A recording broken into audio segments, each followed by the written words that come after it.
Welcome to an update on the Crunchy Frog strategy during week one, as there's quite a few games going on. I posted a video last weekend that talked about this strategy, and I won't go into too much detail of it here, but give a bit of an update on what's happened in the last few games and what games are coming up. So, for those not aware, the Crunchy Frog strategy is based on an account on Twitter called Crunchy Frog. He places some tables up that give us the statistics around various betting methods of backing or laying, the draw, the underdog, the second favourite, the favourite, etc., and how they have been profitable over the last 15 years. So we've been looking at that particularly around the test cricket.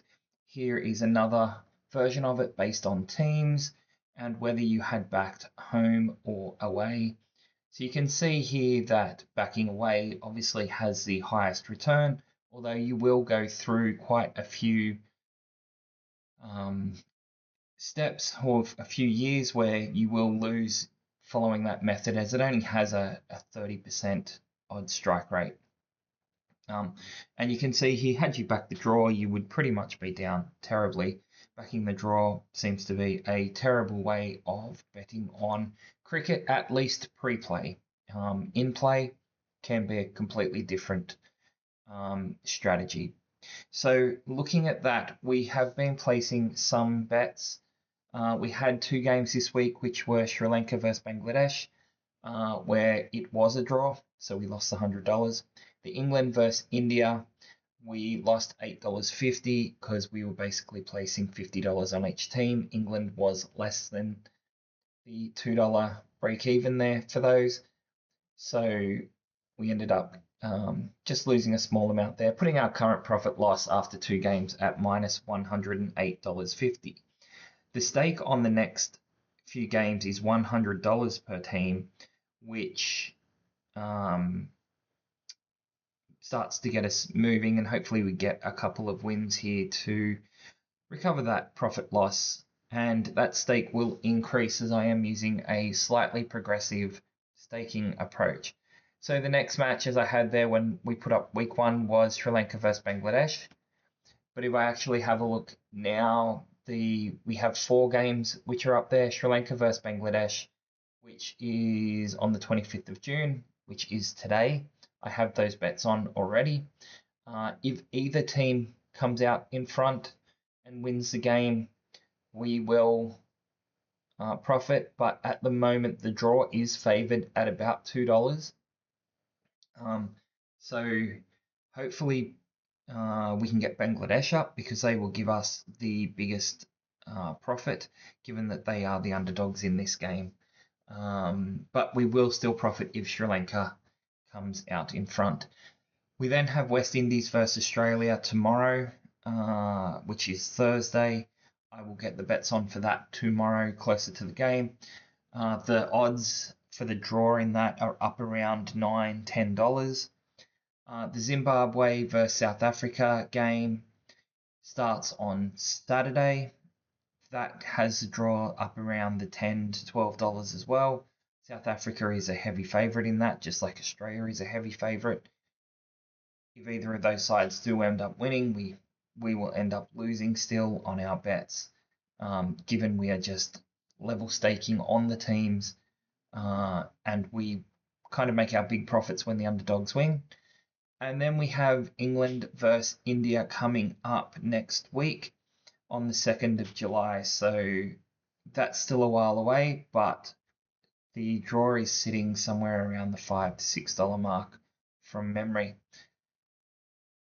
That's pretty much it for the games which are on this week. I will try to get a week 2 update posted maybe Sunday to show where the current profit loss is going, how we're looking in some of these games that have started, and any new games that might pop up on the radar over the next week. But these will be the next four games we get on. Right now, we are betting Sri Lanka versus Bangladesh with $100 stakes. West Indies versus Australia will also be $100 stakes. My guess is we will get to Zimbabwe versus South Africa and still be on $100 stakes. But by the time we get to England versus India, we may either reduce back to $50 if we do get one of those upsets, or we may be increasing up to the 200 or 150, $200 kind of staking area. Okay, I'm going to leave it there, and good luck if you're following along with this. The boring way of doing this is to just lay the draw. It means that you will come out in front. You could just go the away sides. So in this case, you would bet Bangladesh, Australia, South Africa, and India. That seems to be a very profitable way of doing it. And I may just keep a tally on how that's going as well, given the first two games would have been a loss anyway. We had a draw and the home side in England winning. That would be down at the moment with both of those bets. But I'll follow both so you can see how it's going, and then sometime during the year maybe we can move to one or the other method depending on how we find it's performing. Obviously, the other way to do it is to lay the draw. Pretty boring. Lots of people do it. Eventually, that is not going to work.